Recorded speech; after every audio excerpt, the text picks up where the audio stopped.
Nellore central జైల్లో ఉన్న YCP నేత వీరి చలపతిరావును కలిశారు మాజీ మంత్రి కాకాని గోవర్ధన్ రెడ్డి. ఓ కేసు విషయంలో అరెస్టు కాబడిన చలపతిరావు గత నెల రోజులుగా జైల్లోనే ఉన్నారు.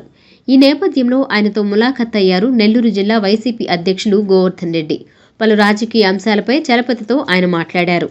త్వరలోనే బయటికి తీసుకువస్తామని చలపతికి భరోసా ఇవ్వడంతో పాటు వారి కుటుంబానికి అండగా ఉంటామని ధైర్యం చెప్పారు. ములాఖత్ అనంతరం గోవర్ధన్ రెడ్డి మీడియాతో మాట్లాడుతూ కూటమి ప్రభుత్వం సాగిస్తున్న అరాచకాలపై విమర్శలు చేశారు. ప్రతిపక్షంలో చురుగ్గా ఉన్న నాయకులపై కక్షతో కేసులు పెడుతున్నారని మండిపడ్డారు. అయితే చలపతి చాలా ధైర్యంగా ఉన్నారని, కూటమి ప్రభుత్వం సాగించే అరాచకాలను ప్రజలు అసహించుకుంటున్నారని తెలియజేశారు.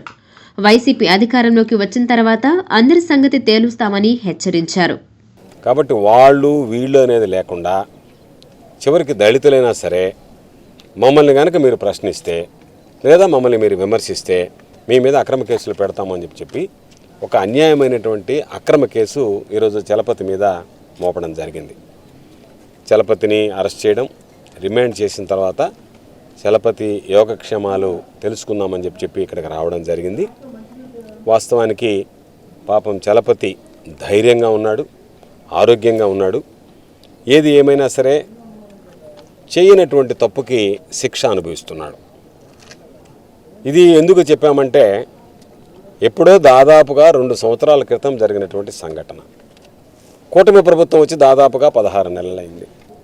ఈ 16 నెలల్లో పట్టించుకోకుండా అకస్మాత్తుగా ఇప్పటికిప్పుడు గుర్తొచ్చినట్టుగా ఇది ఇప్పటికిప్పుడు జరిగినట్టుగా ఒక అక్రమ కేసు బనాయించి 16 సెక్షన్లు దానిలో నమోదు చేసి ఎట్టి పరిస్థితుల్లో కూడా బెయిల్ రాకూడదు, బెయిల్ రావడానికి లేదు, ఖచ్చితంగా అరెస్ట్ చేయాలి, రిమాండ్ చేయాలని చెప్పి దాంట్లో చివరికి ప్రసన్న కుమార్ రెడ్డి గారి ప్రోత్సాహంతో జరిగిందని చెప్పి ఆయన్ను కూడా ముద్దాయిగా చేర్చి ఈరోజు ఎవరైతే వైఎస్ఆర్ కాంగ్రెస్ పార్టీకి సంబంధించినటువంటి ఆ ప్రాంతంలో కోవూరు నియోజకవర్గంలో ప్రధానమైనటువంటి నాయకులు వ్యక్తులు ఉన్నారో వాళ్ళందరినీ కూడా ఈ కేసులో ముద్దాయిలుగా నమోదు చేయడం జరిగింది. చలపతితో పాటు చలపతి కుటుంబ సభ్యులకి అండగా ఉంటాం, చలపతి కుటుంబ సభ్యులకి ధైర్యం చెప్పాం.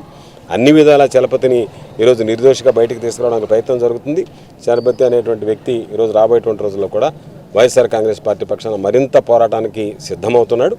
తప్పనిసరిగా వైఎస్ఆర్ కాంగ్రెస్ పార్టీ కుటుంబంలో మీరు ఎటువంటి ఇబ్బందులకు గురి చేయాలన్న కుటుంబ సభ్యుల్ని మేమందరం మా నాయకుడు జగన్మోహన్ రెడ్డి గారి నాయకత్వంలో వాటిని సమర్థవంతంగా ఎదుర్కోగలం.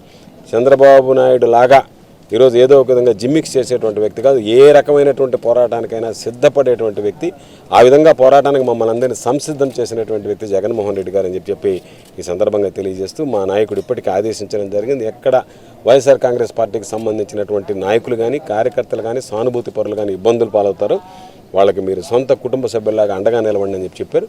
ఇప్పటికే ప్రసన్న ఆ నియోజకవర్గానికి సంబంధించి అన్ని రకాలైనటువంటి చర్యలు తీసుకోవడం, కోర్టుకు వెళ్ళడం, లాయర్లను పెట్టడం, నియమించడం, ఎప్పటికప్పుడు వాటన్నిటిని పర్యవేక్షించడం మా పనిలో ఉన్నాడు.